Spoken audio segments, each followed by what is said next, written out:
nagpapasalamat ako sa Lord sa buhay mo na patuloy na nilid ka niya para sa akin. Though nag-meet na tayo nung college tayo, freshman year natin, without knowing na pagtatagpuin din pala tayo ng Panginoon after 7 years.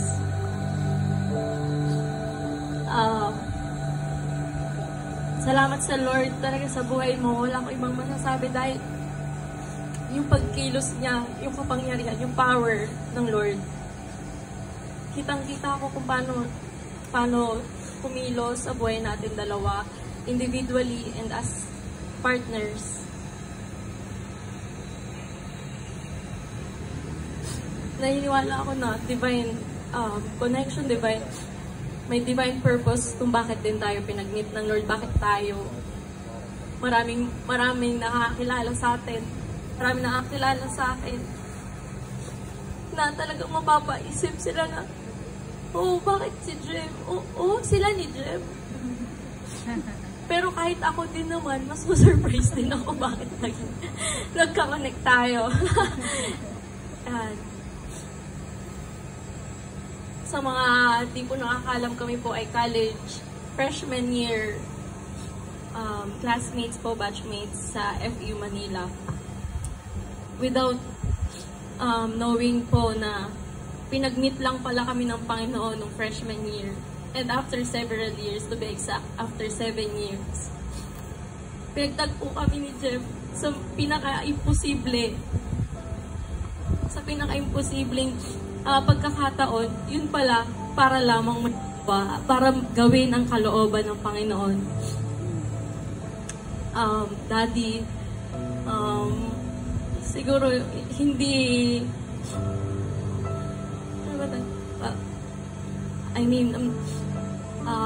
common na akong marinig man na I can't live without you kasi nandyan si Jesus. Pero tinuruan mo ko paano mag-walk talaga by faith and not by sight. Mas napalalim natin ang isa't isa. Hindi lang sa pagmamahalan nating dalawa, kundi yung pagmamahal natin sa pamilya natin, sa magulang natin, sa mga kapatid natin. Ginamit ka ng Lord na instrumento para doon. Hindi lang syempre sa looks mo dahil gwapo ka, pero talagang mahal ka na. Hindi lang dahil sa gwapo yung maganda yung boses mo. Hindi doon. Maganda rin yung boses ko, pero nakado lang. Pero yung kidding aside po, so blessed po talaga. Hindi lang dahil blessed na ako, pero mas naging blessed beyond blessed pa dahil meron akong mano. Diba? Lord, and I promise, hindi lang sa we don't usually po talaga tell promises. Pero sa wedding day natin ngayon, saksi ang Lord, saksi ang natin, saksi at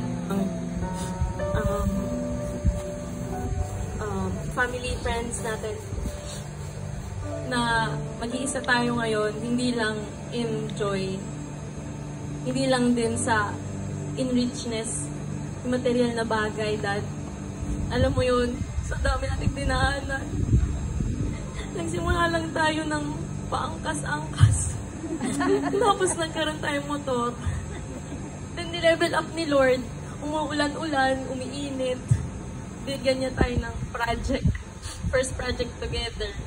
And nilevel up ulit ng Lord dahil nakita niya yung puso natin na pagkakatiwalaan kahit sa maliit na bagay. And I really love you for staying, for showing up, for doing your best. Thank you din sa pagsunod mo sa Panginoon, sa pag-yes mo sa Kanya, sa pag-honor sa parents ko, sa family ko, sa mga kapatid ko. Thank you. Hanggang sa ni-level up tayo ng Panginoon sa first car natin, na kahit tayo, hindi natin alam saan nanggagaling yun, yung pabor na nagbumula sa Panginoon. Pero pinangako yun sa atin ng Lord. naniniwala ako na pag naka-foundation talaga tayo sa Panginoon, kay Jesus, yung mga bagay na yan, hindi yan mahirap para sa atin. Hindi mahirap para ibigay sa atin ng Lord. And alam ko, hindi magiging madali pa yung mga susunod na panahon na magkasama tayo bilang husband and wife. But then, please know that I will stay. English. Sorry, Ma'am Sharon. I speak in Tagalog. Then, hanggang sa maging architect ako, to be continued. Nakita ko yung perseverance mo sa paghatid sundo sa akin, for staying up late with me, sa everything talaga, sa mission. Nakita ko yung puso mo para sa kaluluwa. That's more than what I prayed for. I remember I prayed sa Lord na bigyan niya ako ng taong mas malalim sa akin. And hindi ako binigo ng Panginoon. More than that, ngayon ko naramdaman yung taong nagpamahal sa akin. Nung pala ko ni Lord, alam ko yun, nakompleto na ako sa Lord. Pero yung merong katulad ni Jesus na magmahal, ito yun, dito sa lupa. Aside from my parents, syempre. You know guys, my flaws. You know guys, kung saan ako bumabagsak, ano yung kainaan ko. But then you still love me. And I really thank God for everything. Sa lahat, with or without. I will still praise the Lord.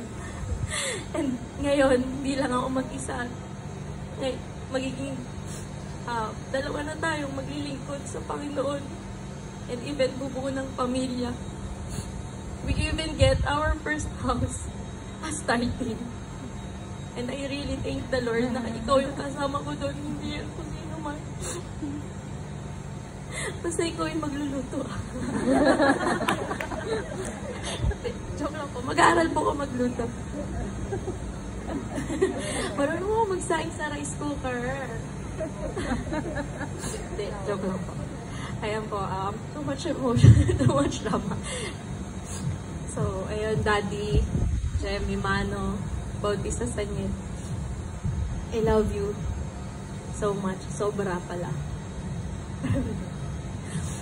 And I really want to spend the rest of my life with you together sa ating mga anak. Maglilingkod hanggang dulo. Maglilingkod kasama ka. Hanggang dito man. Hanggang dito nag-host. Ayun po, Pastor. Ayun naman po ay si Brother Jen.